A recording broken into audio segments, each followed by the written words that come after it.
thank you for having you today here. It's our pleasure to have you all together. And please, let's introduce yourself a little bit to our audience to see what are you doing. And should I start?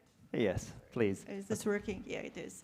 Okay, I'm from Croatia, from Zagreb, but I'm in this panel, so I will try to speak English. I'm from already, I think, 15 or 20 years in the financial market. I was working in a big banks in London and in Vienna, and I was a trader sales actually. I was hedging portfolios for the big corporate clients, as oil companies, food and beverage, etc., etc., etc. 7 years ago, I came back from London to Vienna, and I co-founded my own company with the two partners, Dimitri Speck and Christoph Zeng. And the company is all about seasonality in the markets. We have won many awards, and I have also won a couple of awards for the Woman Entrepreneur, Fintech Entrepreneur of the Year in the UK. So this was something that I'm very proud of. And today I will tell you a little bit the story more about the seasonality, and I will see what do you know about this seasonality in the markets, and have you heard about this definition and the terms. Thank you. Thank you. Elif, please. Thank you, Zdenko, first of all, for the invitation and having us here. I'm Elif Kundakci from Swissquote Capital Marketsa in Cyprus. We are a CFD broker regulated by the ESMA regulation. And yeah, about myself, my background is from trading as well. I started, like most of you guys, very young, 25 years ago, and trying to get into this financial system while I was still studying, and discovered the world of trading, and slipped into the dealing desk, and now I'm in one of these biggest brokerage companies in Europe, and happy being here. Thank you, Elif. Jason. My name is Jason Berry. I live here in Zagreb for the last 10, 11 years. Before that, I was in Ireland for 15 years. I'm a proprietary trader in the financial futures markets, and I run a proprietary trading business here in Zagreb, Split, and Dublin. We hire Croatians, Bosnians, Serbs, Austrians. I think that's all we have at the moment. But anybody that's interested in trading as a career, but like the previous panelists said, it's a very difficult career, one where we hire very few people. We would like to hire more, but it's one of those jobs like a professional sport where lots of people want to do it, but not many people are able to do it. So I'm a professional trader. Thank you, Jason.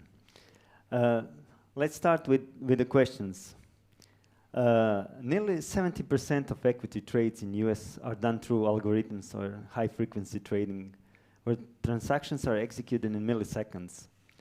Jason, for you question, everybody talking about this algorithmic trading and everything. So what is your opinion, and do you use it in your trading? And actually, or you are old school trader and looking on the charts, and basically your decisions are based on them?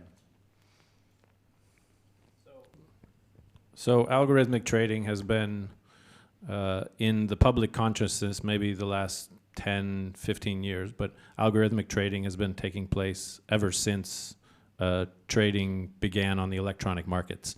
It might have been only a small percentage in the beginning, and now it's much bigger. But as markets went electronic, obviously the capability of having an algorithmic type trade became a reality. When I first started, there were very few algos. Most of it was point and click. This is the late 90s. And then slowly but surely, algos came into the market. And people that were trading point and click and not used to the algos and not used to the new speed of the market weren't able to continue. So banks were the first to use the algo trading because it was expensive. You have to hire a programmer, you got to make software. And then slowly it came into the realm of abilities for proprietary trading houses where we were able to afford it. And now algorithmic trading is something that a lot of trading softwares will offer to retail clients. So it's been in the markets for the last 25 years. It's not going anywhere. It's part of the market. Algos do make mistakes, though, and you can see that a lot of times in the markets. But it's just a part of the markets, and you live to work around them. You see their their faults. You see their strengths, and they're just like another participant in the market. Does that answer your question? Yeah, very good. Thank you very much. Any follow-ups? Yeah, I have one more question. Jason, just about the book. At the end. I got books too. Okay, he named a couple good ones. Did you prepare books? Okay. A few less math books. Thank you. How can retail little investor fight against this algorithmic trading and everything else? Do we have any chance if we start to trade? I got the question. I got it. I will give not the identical answer as the guy who was sitting here. I think his name was Shima before, who was sitting here. Retail traders are participating in a market that is largely participated in by professionals. Professionals who I would like to say wake up at 7 and pay attention to the markets all day and then go to sleep. But his name was Shima, right? Yeah. Yeah. The markets are open 23 hours a day, and people who are participating in the markets, it's no longer a job of 9 to 5. We spend too much time participating in the markets, and that gives us an edge in the markets that somebody that's coming in for an hour a day, 2 hours a day, 3 hours a day, 4 hours a day is very difficult to compete against. And I would say if you are interested in doing that, I won't sit here and say don't do it, but there is a lot of risk. It's a lot more difficult than it used to be. It's sort of the similar path that the poker world took. In the early 2000s, you could play poker online, you could play with other players, and it was pretty, if you followed the rules and read the books, you had a good chance of doing well in poker. But now everybody has read those books. Everybody follows the rules, and it's very similar in trading. Everybody's read those books. Everybody's following the rules. You've got computers in there. You really have to work hard at figuring out what your edge is. And I will disagree with the Shima and say that simulation is a great way to figure out the markets to a certain extent. That's the place where you make your mistakes. That's the place where you try and figure out edge. Eventually, you'll have to go live. A lot of people don't believe that you can get any progress from being on the sim markets, but all of our traders are on sim markets from anywhere from 6 months to 18 months. That's where you make your mistakes. On demo account, actually, they're working with. It's not a demo account, but the trades that they make are live in that it's the market, the same market I'm looking at. But when they click, the orders just stay on their computer, and we evaluate their progress based on the simulation. But at some point, once you get good at the simulation, you should go into the live market. But I would not recommend going straight into the live market. Why I'm asking you also, because we have, actually, we can use the leverage, because a lot of companies, brokerage companies, can give us huge leverage, and we are actually, how to say, attracted by this leverage. And leverage is good when you've got a profitable strategy and you're good at trading. It's not good when you don't. That's why I'm asking. Using leverage or no using leverage? Again, if you've got a strategy and the strategy's working, yeah, leverage up until the market can't take it. In our business, we're trading financial futures, so is automatic leverage in it. And the game is to balance, again, the size. How big is it? Yeah, the game is to balance your size with your abilities and with your ability to make returns. So you don't take lots of leverage when you have an inconsistent trade. You size up when you've got a good trade and good edge. But that's that's the difficulty of. What is the maximum that you use in your trading? I mean, futures have I think they're usually 20 to 1. 20 You 5% for 100. But they're futures, so it's fixed. There's not like it's not like a it's not like a CFD or something where you want to say, I'm giving you $100, give me 100,000. So it's fixed based on the financial futures contract specifications. Thank you very much. Elif, retail traders mostly lose their money. And why is that actually? I mentioned leverage, and it was actually intro in the next question for you. Basically, before I get there, I want to take a point on Jason's question regarding the retail traders and algorithm trading. I think you asked him how they could beat each other. I think why they should beat.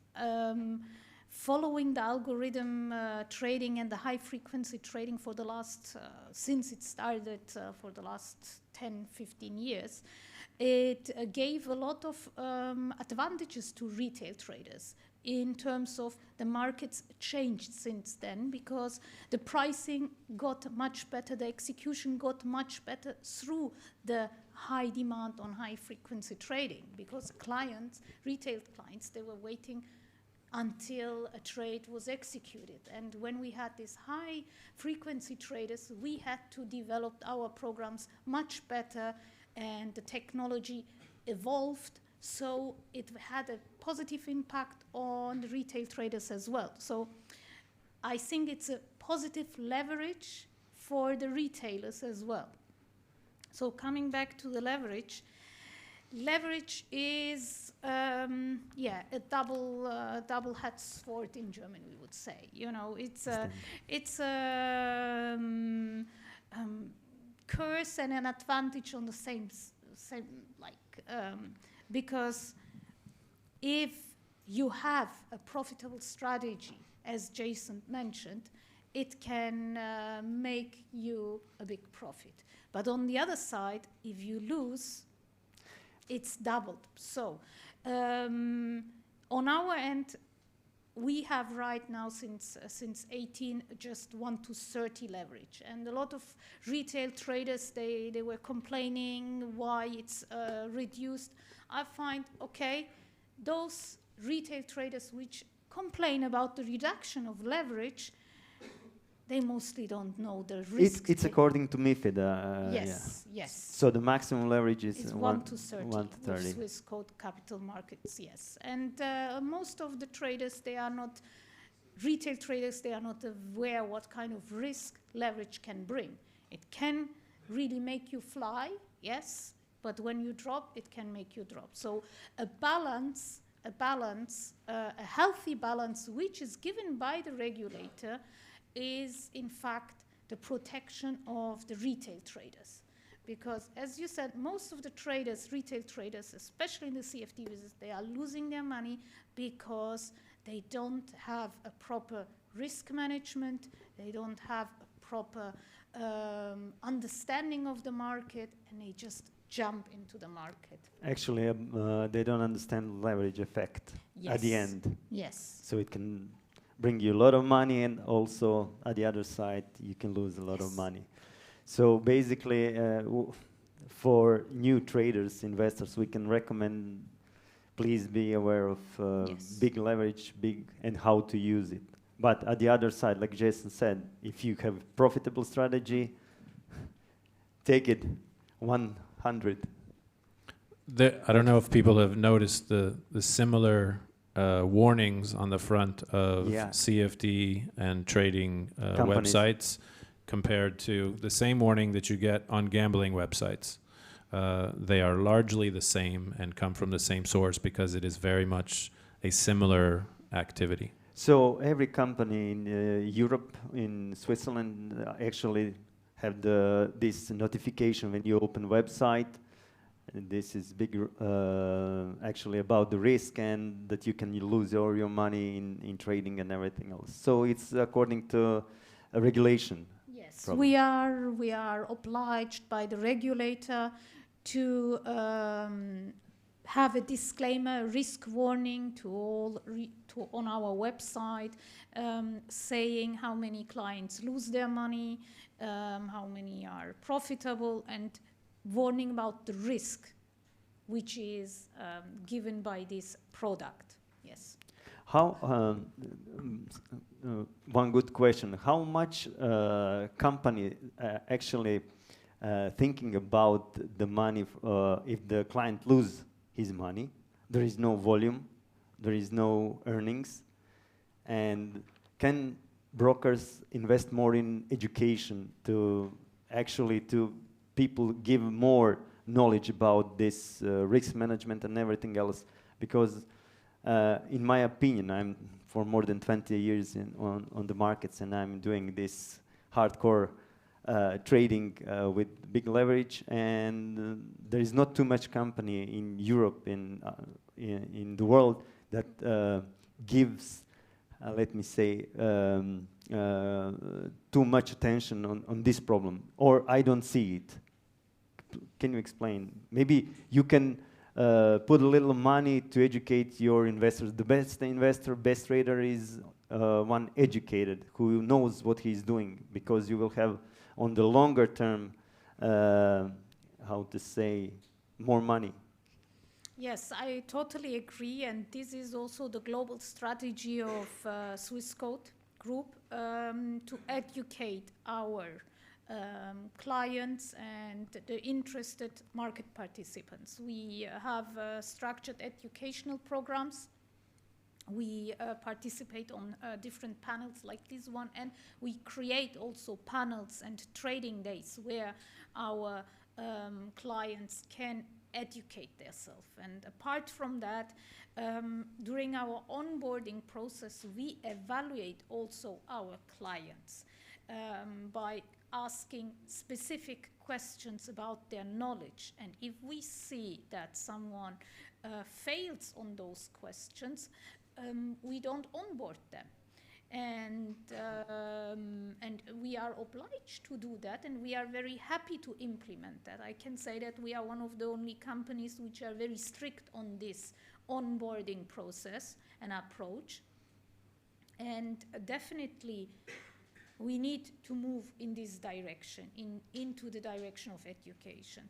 But as Jason mentioned earlier, the books are out there, and everyone read the books, and when it comes to applying the knowledge, it's a different story. So we face also a lot of times that clients come to us saying, no, I read this, and I know I don't need your help anymore. No, my opinion, after 20 years, you can't be a good trader, or you can't be profitable and consistent without mentor. So it's almost impossible.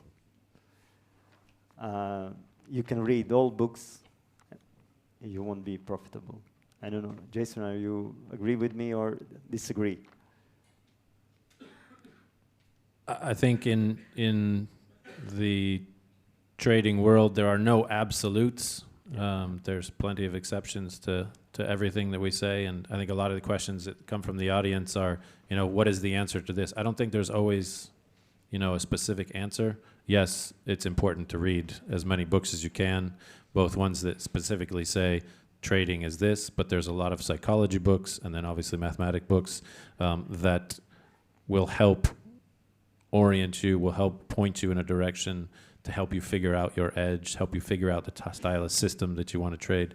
So again, it's not impossible if you don't read all of the books, but knowledge is power. Oh, I agree with you. We'll return back to this question.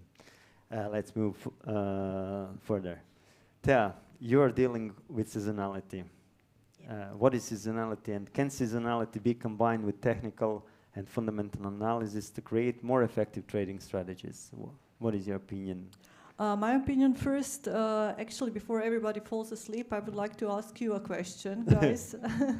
because this is the last lecture, so I know it's already afternoon. What do you think, what is seasonality in the market? You can answer on Croatian. Have you already dealt with seasonality? Just raise your hands who did in the trading. Okay. Okay. Not too many. And which seasonal approach did you have, or what was the definition of seasonality for you?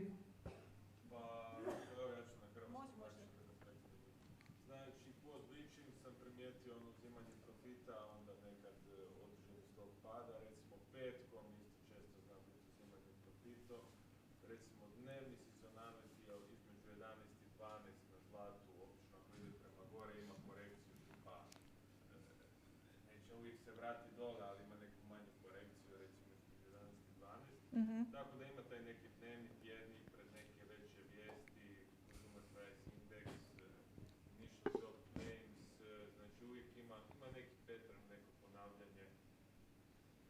That's correctly, that's totally correct, because actually seasonality is something that are patterns in the market that reoccur on a daily, on a weekly, on a monthly basis, on a yearly basis, etc. So first, when I was working on a different trading floors in different banks, first time, okay, seasonality is something very logical, but I didn't know about it. I didn't know this definition. So I didn't know the first thing when I encountered it. This term was in commodity business, because the commodity business is something very logical. I think that Shime was also telling before that commodity business is watching weather, harvest period, etc., and all of the influences that are already priced into the commodity futures, etc., into the commodity instruments. So this is the first thing that I encountered, and then technical and fundamental analysis totally helped me to figure out the rest. So, and what is the nice, good thing about seasonal analysis is that seasonal analysis has an independent input factor. That means it doesn't correlate with other strategies. So you can have a proof of concept of your own strategy if if you're adding seasonality into your analysis. Then we went one step further. Because everybody knows about the seasonality in commodity business, seasonality in different indices, and then we went one step further, and we have also developed seasonality, or not developed, saw that there is a seasonality in a specific single stocks. So every stock has its own lifetime cycle, or when it has better phases or worse phases. Everybody knows that, you're all traders. And this is really interesting because you can now see these phases that are recurring every month or every year with just a couple of clicks within the software that we have encountered. So it's like... It's actually easy, as you mentioned, but I tried to log in to make this everything, and I have experience a lot, but it seems to me a little complicated to understand some kind of things. And when we are talking about new traders and new investors, how can they start to learn it? From what side to start? Okay, I mean, a fundamental and technical analysis and how the market reacts to the special events or from non-farm payroll, CPIs, etc. These are also the macroeconomical events that are influencing the seasonality. It's also important to see, to track these patterns if you are going to trade seasonality per se. I mean, do you want that I show you the software now or later, or? We will show later, okay. Later a little bit, just to show our audience how it looks like and what can they... How can you track it actually, and how can you do it with it? Yes. But it's definitely, I would say, part of technical and fundamental analysis is something in between. So we are using both in our systems. And what is also interesting, it's not just weather or harvest periods like in the commodity business that you are, that is part of seasonal analysis. There are also like macroeconomical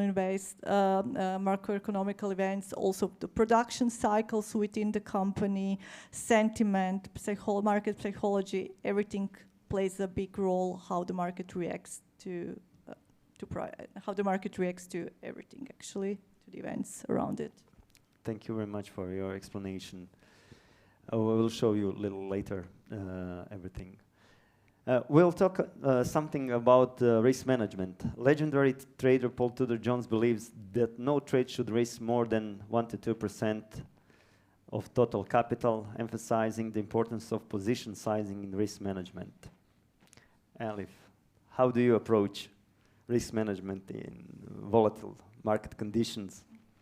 Well, it's a big topic, and again, coming back to the education, everyone needs to have a proper risk management in place before putting the first trade. And a generic answer saying, okay, 1%, 2%, well, it depends on your risk appetite, of course. But it's again, the major approach here is to educate and be able to understand the risk which is involved in the trade you are putting. And what is behind that, not being like most of our traders or the beginners of in the beginning journey of your trading history is the idea of I will beat the market. No, it doesn't work like that. You have to have a real risk management attitude, which you will also apply and stick on it. And on that, I really suggest to everyone to have first, before you put your first trades, an understanding of what you want to do and what will be the result out of that and how you want to deal with the result. That's a very, very important psychological aspect, how to go on to your first trade, I believe. Yeah, thank you very much. Jason, you are learning actually others how to, teaching others how to become profitable and consistent in trading. Can you explain us how you do that and how, in few words, and what is most... You're asking me to reveal the secrets of my firm. Of course, that's why you're here. From one side, and how can you recognize someone? Does he have potential to be a trader? Just looking at him, and can you just look at person and say he'll be a good trader? If I could do that, I'd be a very wealthy man. There are certain things that we look for, but I think every firm or every firm that does something similar to what I do when you're hiring for trading positions, and I don't even like to call them trading positions anymore. We call them trader analysts because there's really two aspects to the career: the trading and then the research and analysis that you do before you put the trade on. And I think they're both equally important. And for people in the audience, it's not just the trading. That's the most fun part, I think, for people, and that's where the adrenaline comes from. But I think the most successful trades are trades that you put on that you know will be winners or have a high chance of being a winner before you even put it on. But in terms of identifying people, we have a mix of, we look for a mix of somebody who's done some sort of competitive activity, a sport, a game, even video games, to a medium to high organized level. And sports that compete against other people, not just sports that you compete against yourself. I guess running is somewhat against your other people, but it's largely what your own ability is, except for, I guess, I don't know, maybe 100 or 200 meter dash. But we look for people who have participated in competitive activities and who have been successful in competitive activities.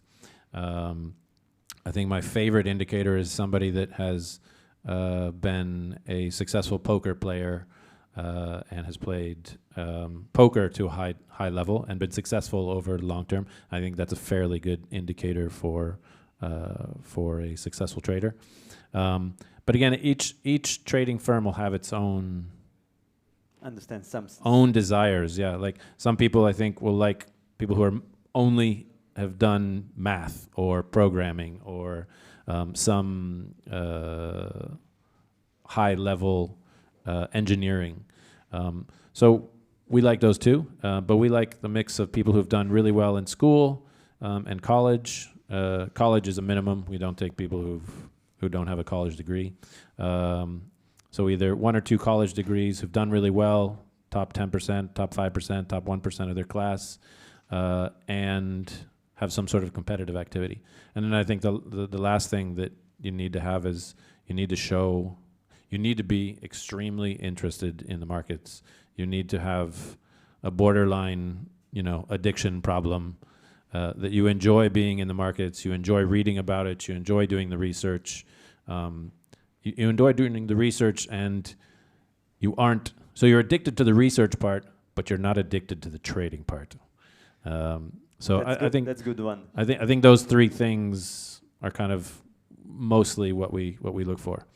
In terms of training, and again, when he says that I'm teaching people how to trade, I'm hiring people and then turning them into traders. So people, I select people from a long interview process, and then we start teaching them how to join the firm and be a productive member of the firm. And that ends up being teaching them how to do analysis, teaching them how to trade, and then being on simulation for, again, 6 months to 18 months. And if you don't make it past simulation, you don't obviously get onto the live environment. And then once you're on the live environment, it's, we have daily I have daily conversations with the traders that I work with. I have weekly reviews, I have monthly reviews. It's all about analyzing their numbers, and then giving them real world examples, seeing how they execute those examples. This is not a short, easy, do this and you're going to be a successful trader with us. It's a long, long process of bringing somebody in, teaching them, taking them through the process, taking them through the sim, into the live environment. That trader might not, make money or see a bonus for 2 or 3 years. It's a very intense, expensive, and long process. And we also generally don't hire people unless they've gone through our internship, unless they are 100% on the high grades and successful sports or competitive activity. Understand. Thank you very much. How many hours are you in trading daily? Can you? 23? Me personally, or the average person? Me 20. personally. Well, I have children now and a wife, so that takes up a different chunk of change for me. But originally, when I was single and just trading and living the trader's life, my markets opened up in Ireland at 8 in the morning. 7 in the morning. So I was in the office at 6:30. You trade the European Opens. You trade into the late morning, and then generally everything slows down until the afternoon, until when the U.S. wakes up. U.S. starts waking up. Things start getting busier again. Any economic figures in the afternoon, which were 1:30 my time, but here 2:30. U.S. market opens at 3:30. Trade till the end of. I think the European cash markets close at 5:30. Then things start slowing down. But then the U.S. gets busy again, and it's busy all the way until 10, 15. Hours, 16 hours. I mean, the average day is 8 in the morning till 10 o'clock at night. You've got breaks. It's important to take breaks.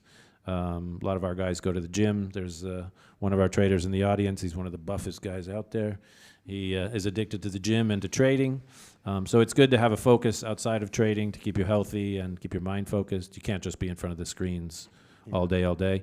My personal schedule is about noon until midnight. It's quite a lot. There's breaks in there, and you're not trading the full time. You're doing research, but I also have family, and I have to balance, the requirements of the trading career with the love for my children and my wife. So that's a very good topic. Balance between. It's hard though, because when you put more into one, it takes away from the other. But trading as a career, you have to give it the respect and the amount of work and effort to keep yourself relevant. It's not. I think somebody asked me earlier before lunch or during lunch. Does it get easier, and can you take your foot off the pedal and not do as much research and not just be one with the markets all day long? And I'm like, it's that way for life. You know, it's not just a career. It's a lifestyle. You know, the trading and the activity of trading is built into my schedule of the day. It's not a 9 to 5. It's not an 8 to 4. And the market doesn't care if some kind of addiction. It's not an addiction. It's just the reality of staying relevant in the markets. You get out what you put in, and if you want to put in 4 hours a day, you're most likely going to get a lot less of a result than somebody who's putting in 8 hours or 12 hours. I agree. And it's not just I don't like time, and is an easy thing to measure. You know, it's quality of time that you're spending in the markets. I think one thing that people always ask me, you know, if you can give me one piece of advice, you know, that really, you know, helps me with my career, that piece of advice is to spend time in front of the screens. That piece of advice used to be read the tape or watch the tape, follow the tape. That is a concept from 100 years ago. So now that tape is follow the screens, watch your markets, and pick one or two markets where you just stare at it all day long, as much time as you can give it. And eventually you will start seeing some seasonality. You will start seeing things that repeat. You'll start seeing things that you can identify as, oh, like alligator. that's good. I like that. I like that trade. I think I've seen that before. I give that a shot. You know, no trade is 100%, except for in my office. But you know, you take your gambles and. Sorry, how much risk do you take in your trades, or it depends? That's again, there are no absolutes in trading. You know, there's some trades that I see. Oh, that's 1-2 prices right there. I can do as much size as I want. That's a guaranteed 1-2 prices, or high probability 1-2 prices. There are other trades where I'm looking for trades for a day. There's other trades I'm looking for 2 days, 3 days. So you have different levels of risk, but it's all about, you know, are you making 10 times X on a 50-50 trade? Are you making 20 times X on a 10% trade? Or are you making, you know, 1 times on a 99% trade? You know, you just want to make sure that it's positive in your direction. So it's hard to say, you know, how much risk do you take? I have my own personal risk, and it's, you know, I don't think it's 1 or 2% of capital like the book says, but you want to have something that makes sense to the amount of capital that you're working with, and it shouldn't be, you know, 10% of your capital on a single trade. You want to be able to give, you know, hundreds of trades, thousands of trades, and be wrong on 90% of them, so that you can still get all of that experience. But you know, my risk, personally, again, it depends on the trade. It really just depends on the trade. Thank you very much. Tea, how can traders use seasonal data to adjust their risk management? They can use them as a filter to actually choose or to search for the stocks in their portfolio that have high favorable periods or low favorable periods, unfavorable periods within the next 1 month, 2 months. It depends how long do you want to hold the position. So like I already mentioned before when the discussion started, seasonality is really good because it gives you independent input factor that is calendar, so it is non-correlated with value or dividend or with any other strategy. So because of that, you can see it as additional input factor to prove your concept or prove your trades. Then, I don't know, we also had back then, we are still doing this. Actually, we have another company that is called Swissquote Capital, and we are advising different banks when to enter and when to exit their trades, but solely based on the seasonality. Like I said, normally traders have their own strategies, so you can trade seasonality as independent input factor, as the sole factor, or you can probably, all of you or Jason or Elif, you would probably agree with me that you would just add it as additional factor to minimize the risk. What is also very important when you do the seasonality, we had systematic trading, systematic algorithms that probably We were holding, when we had our funds in SeasonX Capital, 20, 30 positions within the month. And the fund was based on the S&P 500. And from S&P 500, every month I would choose 20 or 30 stocks that have good seasonal period ahead from today until end of, let's say, September, because now we are in September. And then I will rebalance my portfolio 70% on after every 30 or 40, 50 days. It depends on the parameter that I have adjusted beforehand. So this was also the strategy that was working very good. But there is one important thing, because seasonality, sometimes you have in, I don't know, in summer, good seasonality of food and beverage industry, because like it's a warm period, you're going to drink more, I don't know, like energy drinks, etc., like Monster beverage or cola, etc. But you don't want to put all of these stocks at once, right, into your portfolio. You want to diversify, because you never know where the market will go, and nobody from us knows. We have our systems, we have our strategies, but at the end of the day, we wouldn't be here. We would probably on an island drinking some cocktails if we were millionaires, right? So nobody knows. With seasonalities, it's a good thing because you are working with statistics. I believe in statistics. I believe in mathematics. So if the one trade is good today, okay, for instance, in October, now we have Microsoft stock.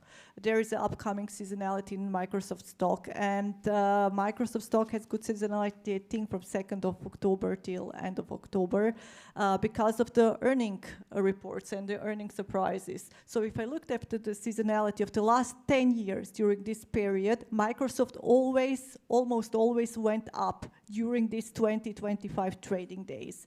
But I can't say today, okay, with certainty, if this trade happened in the past 10 times in the last 10 years, it will reoccur again in 2024. So, I mean, that would be very unserious and non-professional to say it, but we work with statistical probabilities with high probability of the pattern reoccurrence. But you always have to diversify your portfolio, do the sector rotation, and of course, when we had our funds, but then I didn't do any leverage, for instance, each stock was equal weight.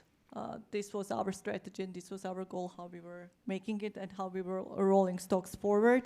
But like I said, everybody have their own system that works for them. This is the one that was working for us. But seasonality, like I said, as an independent input factor, as a filter to your own strategy, not to invest into the stocks or any other instruments that are normally, since years, in this period moving in other direction, if you are not short, of course. Thank you very much, Tea, for your answer. Let's move on. Successful traders often attribute 80 to 90% of their success to emotional discipline and psychology rather than specific strategies. Jason, how to create winning attitude and for the traders? You're not going to like this one. You can teach skills, but you can't teach personality. So people have their personality from... I have 2 kids, and I can see their personality from before they can talk. So okay. you are what you are. Okay, I understand. So your opinion is that there is people that can't trade. So it's better when they see... That wasn't the question. The question was, can you build confidence within yourself, or can you do things? I'm sure there are activities that can maybe push your personality 10% in one direction, but I think people are largely who they are. There are people in my life, I look at them and I'm like, Jesus, everything they touch they are good at, and there are some people, everything in their life they always have a complaint about it or a negative. I have this idea, and that person's the first one to say, no, that's a shit idea. So I think people have your personality. I'm sure there are exercises and there's books and things you can do to push your personality, 10% in one direction. But full personality change is, I think, a tricky one. Why I'm asking this question? Because psychology is, like I said before, it's very important in trading. Mindset, your attitude and sometimes we have big problems as when I started to trade, I was too much confident, and I made my mistakes mostly from this overconfidence situation. So That sounds like stubbornness, not confidence. There's a quote from a book, and along the book conversation, because I seem to be the book guy, evidently. There's a book called Alpha Trader. I think Brent Donnelly. Really good book. If you haven't read it and you're into trading, check it out. Alpha Trader. But he says one of the secrets to traders' success in terms of this confidence you're talking about is that when a successful trader makes a trade, it's a strong conviction loosely held. So you have a lot of confidence in the trade, but at the same time, as soon as it's not doing the thing that you expected to do, boom, you're out. Yeah, understand. Thank you very much.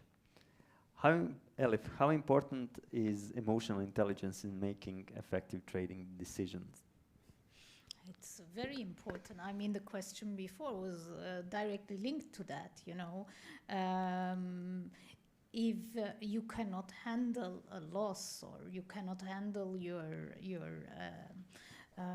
anger, then you will again start trying to beat the market, and it's exactly linked to the question before, you know. Yes, of course. What I'm trying to explain, because you have a correlation between a lot of things.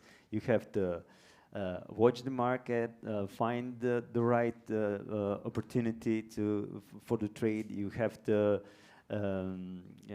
choose your risk. You have to put your trade. You have to follow the trade and everything else at the same time, and your emotions, which are in the when you are in trading, a little how to say, it's changing your change you in that moment, because there is a situation in trading. Trading actually shows the best from you. It can give you the best from you or the worst from you, everything. And so what is your opinion? How we can easiest approach to this problem? Because there is a lot of problem that I mentioned in trading. It's not easy. Yes, it's not easy, but I believe when you are trading emotions, you are not allowed to have emotions. When you are trading, no emotions. That's the only thing you can do, because once you have those emotions, you will, I'm sure a lot of people will disagree with that, but when you have the emotions, they will just guide you to make mistakes. And when you have too strong emotions about a losing trade, they will guide you to try to beat the market. If you have too strong emotions about a winning trade, they will make you to totally forget about all the other aspects which are playing a big role while trading. So for me, emotions are for your private life and not for trading. Jason, do you have something to add? Just laughing at that last comment. That's very good. I like that. Yeah, emotions are for your private life. We're only human. All of us have emotions. My wife looks at me and she says, "Jason, I wish you had more emotions." So it's good for the trading where, you know, I don't get too excited when I have a winner. I don't get too depressed when I have a loser. That said, at the end of a bad day, my wife can pretty quickly figure out which day I've had. But when you say emotions, and in terms of advice that you guys can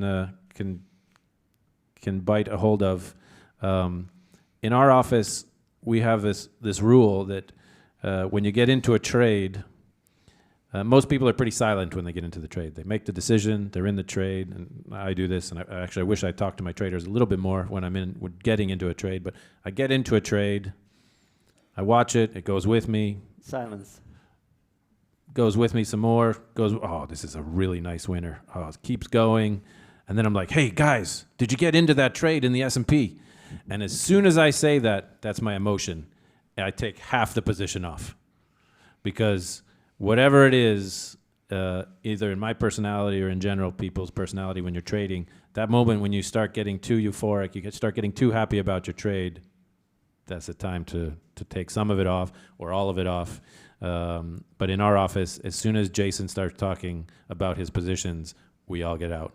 Or vice versa, when a trainee says, "Hey guys, I'm in," we all get out of that position. Or we go the other direction that the trainee has gotten into. So for emotions, it's just good to know what the emotions potentially mean for you, how to use them, what to be aware of. But emotions aren't all, it's not clear cut, like don't use your emotions whatsoever. I understand. So some examples for you guys. Thank you very much for your answers. Tea, what role does investor psychology plays in market seasonality, and how psychological biases affect reactions to seasonal trends? Or do you have something to add to Yeah, this? I'm thinking. Maybe sell in May effect. Have you heard of it? Sell in May in the market. And go away. And go away, yeah, and come back actually in October, November. It doesn't work anymore. It doesn't work anymore. But if you take a look at, I was analyzing Dow Jones since 1930s, so it's a really, really long history. And this sell in May effect was quite unique, because you could see since 1930, the Dow Jones, the winter months from April, winter months from November until May were much better, 3,000% compounded than the summer months from this period. So it's amazing how this effect, although everybody knows about it, is still there in the markets. Of course, not every year. And I was telling also before, seasonality is not something that is reoccurring, that there is a guarantee in the markets that will happen. But the effect was really, really there, and it still is. And maybe the second thing that I can think about that is like psychological sentiment. Oh, it's Christmas rally, actually, because last week or last trading week in the year and the first 2 trading days are normally the prices are better, the prices of the stocks are better, are raising because of the sentiment, because everybody are cheerful, everybody are in holiday spirits, everybody are trading, etc., etc. But there is also everybody's been drinking. Everybody has been drinking, that's for sure. Also one more thing. And also window dressing, that plays a big role of the big investment funds, because everybody are getting their bonuses at the end of the year. So at the end of the year, trying to enhance their positions and to increase that prices even more before they exit their trades, or not exit their trades. So this is the 2 effects that I could think about it. So yes, the answer is yes, psychology and sentiment plays a big role also in seasonal analysis. Thank you, Tea. Can you show to us a little bit the seasonal? Okay, can you tell me how much time do I have? And should I do it on Croatian? Maybe it's better because maybe audience is Croatian. Maybe 2 or 3 minutes. Oh, wow. I'm kidding. Okay, wait.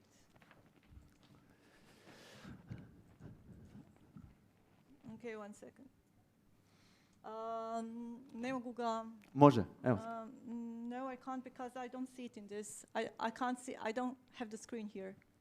Zdenko, nemam ovdje screen. Da, ali je screen je blank dole meni. Čekaj. Znači ovo kad vi vidite, ja ne vidim. Čekaj, možda.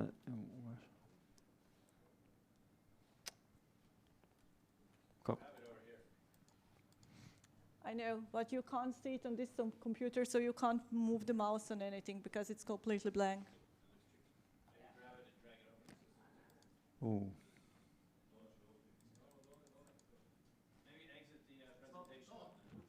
Evo ga. Da, please. Thanks. Ok, onda ću na hrvatskom, ha? Ili? Može. Jeste za, dobro. Znači, mi smo 2014. osnovali firmu Seasonex koja se bavi samo sezonalnom analizom. Znači, ne radi se o tradingu, nego analizi. Mi vam govorimo koje dionice, koje komoditije bi trebali kupiti ili ne kupiti. bazirano na sezonalnim trendovima koji su se već dogodili. Prvo smo to razvili za Bloomberg, za sve institucionalne institutore i naš ovaj tool koji ću vam ja danas pokazati ko sve ima Bloomberg terminal može isto ga tamo pronaći. Jer s njima imamo worldwide kooperaciju i svi tikeri koji su na Bloombergu za interkapital dečke, jel, možete ih isto povući i pogledati i dodati value add vašim portfolijima. Zatim 2018. budući da svako od nas i većina retail tradera nema Bloomberg i Bloomberg je užasno skup, smo odlučili napraviti ovu retail verziju svega. I to je ovo što danas vidite. Znači svako od vas može doći na ovu stranicu i može doći seasonex.com i može dobiti 30 dana besplatni account i pogledati sve svoje pozicije, sve svoje tradove.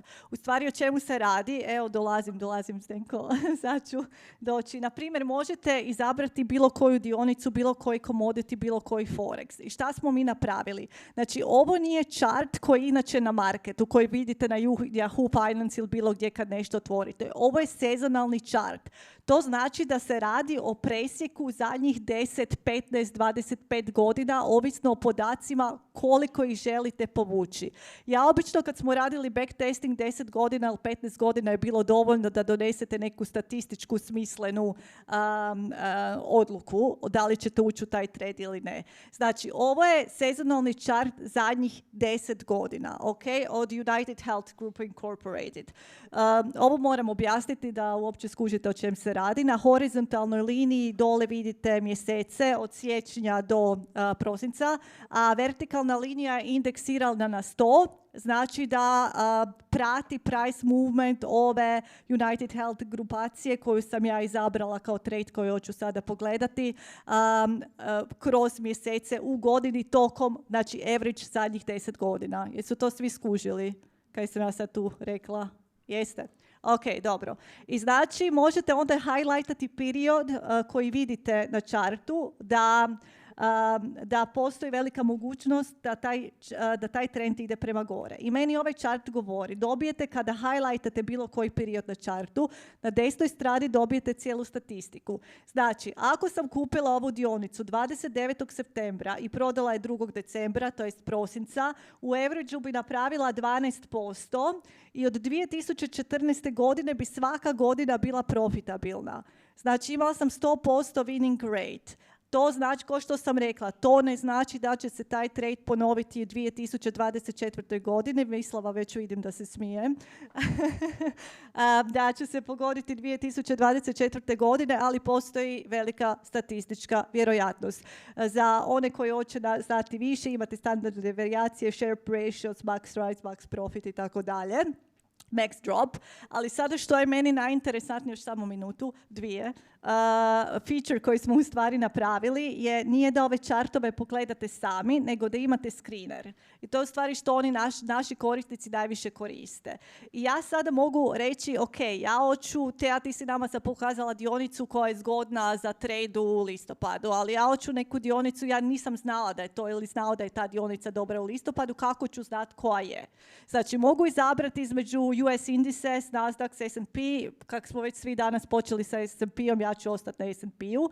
I hoću reći, hoću danas, sutra, za tjedan dana, ajmo recimo za tjedan dana uću neki trade, 28. septembra. I hoću pogledati zadnjih 10 godina kako se taj trade razvijao i hoću držati tu svoju dionicu recimo 5 do 30 dana, ovisi hoćete short term, longer term ili ne znam koliko, 30 do 60 dana. Sad moja najdraža funkcija, to je filter win, da mi izlista sve tradeove koji su bili recimo iznad 80% ili 90% winning rate u zadnjih 10 godina. Znači, od datuma kojeg sam izabrala, 28. septembra, zadnjih 10 godina mi listava sve stranice, sve dionice u S&P 500 koji su imali barem 9 pozitivnih tradeova od 10. I još jednom Nvidia je sad na prvom mjestu, Nvidia. Sad mogu još jednom vidjeti zašto mi je software to izabrao. Ulazni datum 28. septembra, izlazni 27. novembra, svaka godina pozitivna osim 2018. gdje sam imala veliki, ogroman drop, u stvari od minus 45%. Pardon?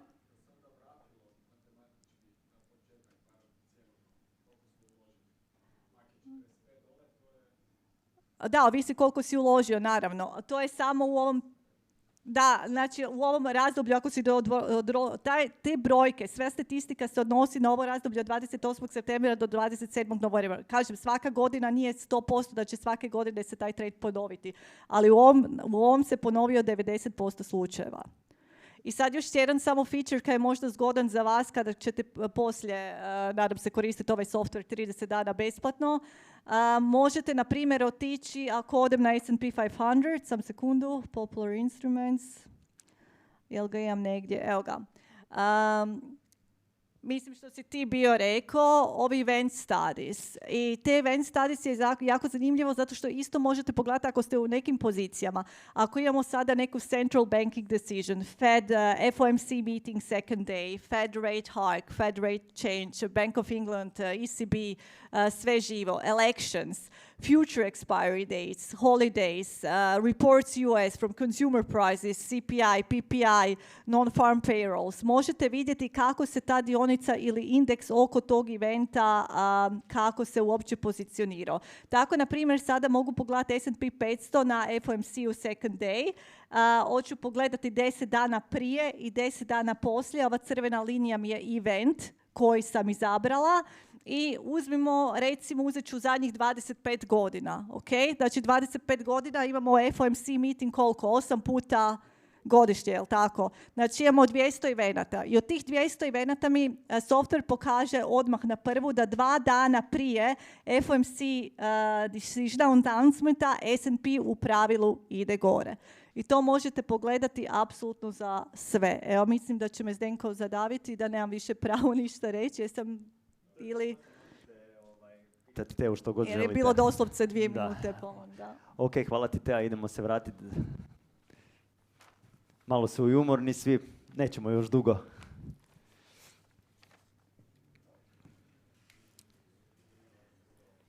Thank you very much, Tea.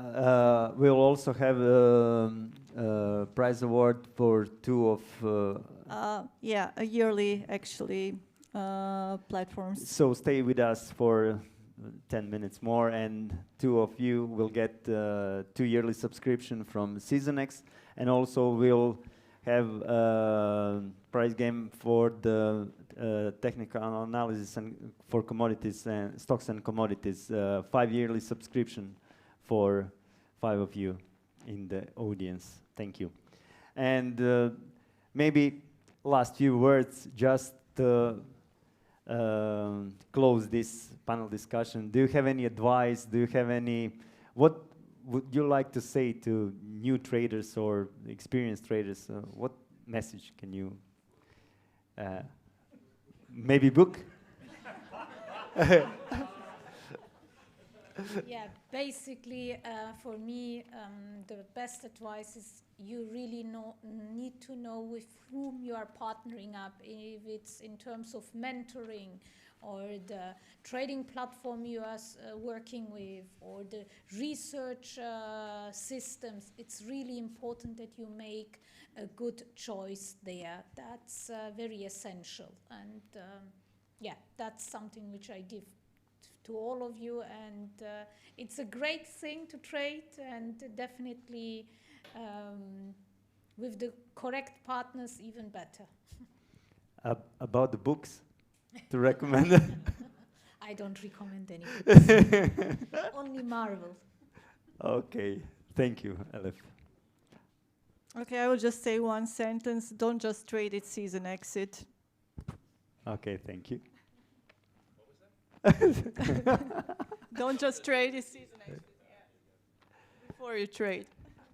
That looks pretty interesting stuff. Like, Thank you. yeah, no, that looks cool. Oof, that's a big question. The biggest one. Yeah, I Sugar at the end. Yeah.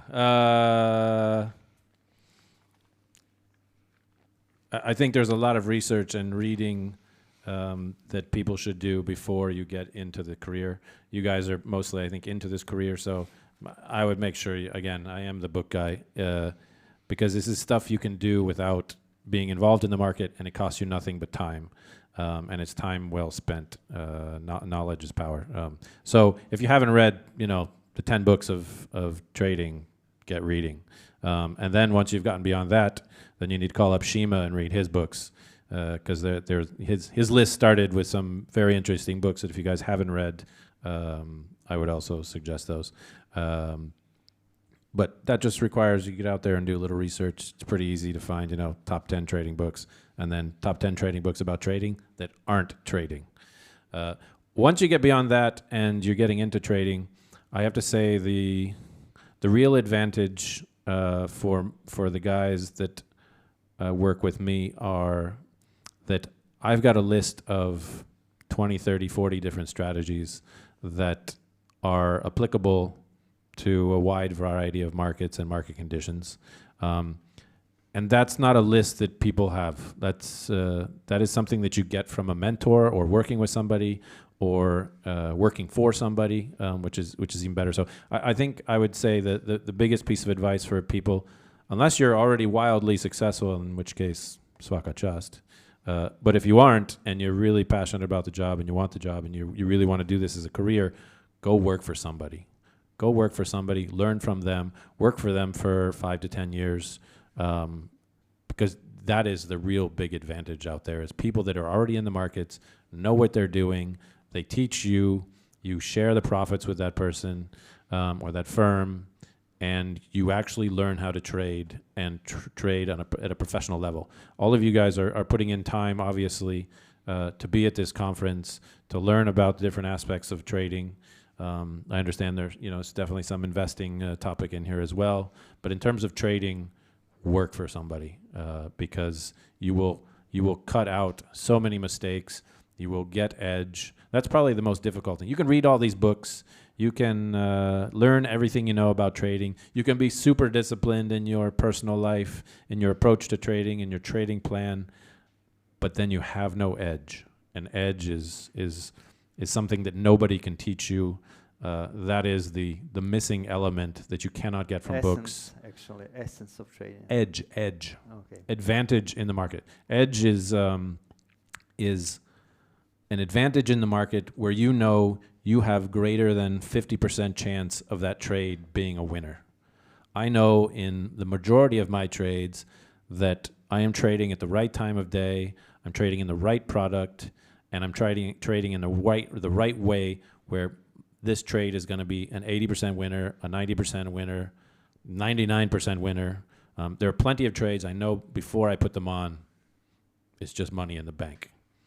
And then I also trade the S&P 500, and then it's like 50-50. And then you shorted? Now that one, I will disagree with the previous panel. I love shorting the S&P. Me too. Yeah. Sellers never die. Exactly. I make more money when the thing goes down than when it goes up.